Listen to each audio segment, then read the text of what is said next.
प्रक्रिया, चूंकि Allahabad high court की बेंच ने एक दूसरे मामले में रोक लगा रखी है जिसके तहत नहीं हो पाएगी। अब 14 जुलाई को इस मामले में सुप्रीम कोर्ट सुनवाई करेगा, लेकिन कहीं ना कहीं उत्तर प्रदेश सरकार के लिए ये फिलहाल एक मुश्किल भरा आदेश होगा, क्योंकि एक और भर्ती प्रक्रिया उत्तर प्रदेश सरकार ने शुरू कर दी थी और ऐसे में अब 37,000 पोस्ट को अगर होल्ड करने का आदेश सुप्रीम कोर्ट देती है तो उत्तर प्रदेश सरकार भर्ती प्रक्रिया पर दोबारा से काम करेगी और ये देखेगी कि कितने ऐसे लोग हैं जो फिलहाल 60 और 65% का जो फिलहाल प्राप्तांक है, जो मेरिट तय किया गया है, उसके आधार पर भर्ती की जाए। जी हाँ, तो सुशील, मोटे तौर पर समझा जाए कि जो शिक्षा मित्रों का जो दूसरा हिस्सा था मांग का कि या फिर पूरी भर्ती प्रक्रिया पर स्टे किया जाए, वैसी स्थिति नहीं बनी है, उसकी जरूरत सुप्रीम कोर्ट ने महसूस नहीं की।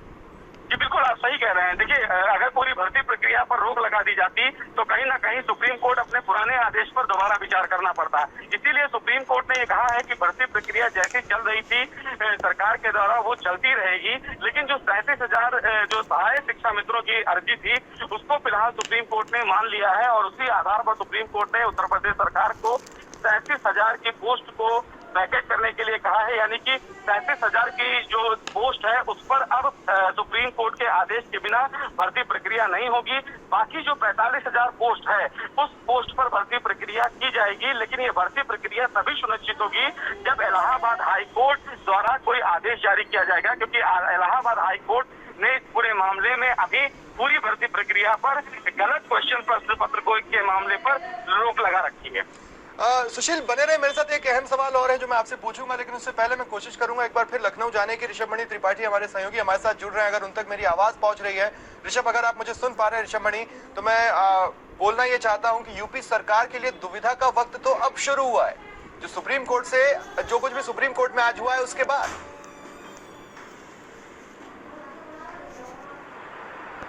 जी देखिए स्वप्नल, देखिए ये जब से ये भर्ती शुरू हुई है सरकार के लिए रोज नई चुनौतियां आ रही हैं और बेरोजगार जो युवक हैं उनके लिए उदासीनता का ये कारण बनते चले जा रही है। अब आज सुप्रीम कोर्ट में शिक्षा मित्र चले गए थे।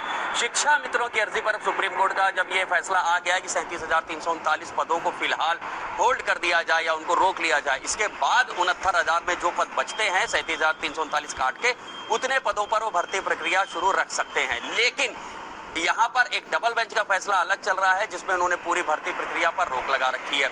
उस डबल बेंच के फैसले के सिंगल बेंच के फैसले के खिलाफ सरकार डबल बेंच में विशेष अपील में गई है। वहां पर भी 1-2 दिन में फैसला, चूंकि डबल बेंच ने सुरक्षित रखा है, वहां से भी 1-2 दिन में फैसला आ सकता है।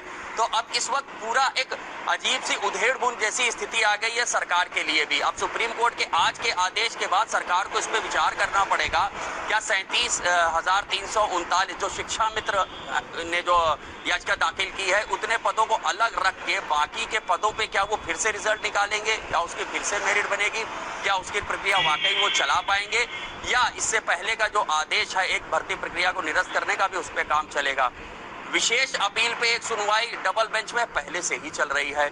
तो अब बहुत अहम हो जाएगा ये देखना कि सरकार कहां पर सुप्रीम कोर्ट और हाई कोर्ट डबल बेंच के फैसले पर अपना क्या रुख लेती है। इसी बीच शाम को 5 बजे आज खुद सीएम ने कैबिनेट की मीटिंग बुला ली है, तो ऐसा माना जा रहा है कि शायद कैबिनेट मीटिंग में या उसके बाद भी इस पूरे मामले में चर्चा होगी। क्योंकि सरकार ये पोजीशनिंग कर रही थी, ये पोस्चरिंग कर रही थी कि हमने बेरोजगार युवकों को नौकरी दे दी है और जो बड़े बड़े कोर्ट में मामले चल रहे थे उनसे निजात पा ली है और हमने भर्ती प्रक्रिया शुरू कर दी थी। एक सिंगल बेंच के फैसले के बाद वो भर्ती प्रक्रिया रुकी हुई थी और उसके बाद अब आज ये सुप्रीम कोर्ट का फैसला आ जाता है शिक्षा मित्रों की याचिका के दौरान। तो अब सरकार को नए सिरे से अपनी रणनीति बनानी पड़ेगी और कोर्ट में पैरवी करनी पड़ेगी ताकि युवाओं को भी संतुष्ट रखा जाए। सुशील, बेहद संक्षिप्त में आपसे एक जवाब चाहता हूँ। सुशील, बेहद संक्षिप्त में आपसे एक जवाब चाहता हूँ। यूपी सरकार की ओर से जो वकील हैं उन्होंने क्या रिएक्शन दिया है? कि देखिए, सरकार की तरफ से ये कहा गया कि चूंकि अभी राज्यों में जो कॉलेजेस हैं वो बंद हैं, वर्चुअल कोर्ट चल रहे हैं, लिहाजा सुप्रीम कोर्ट इस मामले में अभी सुनवाई ना करे, शुक्रवार का उन्हें समय दिया जाए। लेकिन फिलहाल जस्टिस ललित ने इस मामले में यूपी सरकार की दलील को नहीं सुना। सुप्रीम कोर्ट ने ये जरूर कहा कि हम आपकी तमाम दलीलों को पहले सुन भी रहे हैं, लेकिन जो 37,000 की पोस्ट है, अगर उस पोस्ट को ना सुना जाए तो ना भरा जाए तो फिलहाल भर्ती प्रक्रिया पर कोई असर नहीं पड़ेगा। और ये फिलहाल यूपी सरकार के काउंसिल ये मांग करते रहे कि इस मामले को फिलहाल अभी ना सुना जाए, लेकिन जस्टिस ललित ने इस मामले की सुनवाई भी की और 37,000 के पोस्ट को होल्ड भी किया। चलिए, शुक्रिया आप दोनों का मेरे साथ जुड़ने के लिए और तमाम जानकारी के लिए।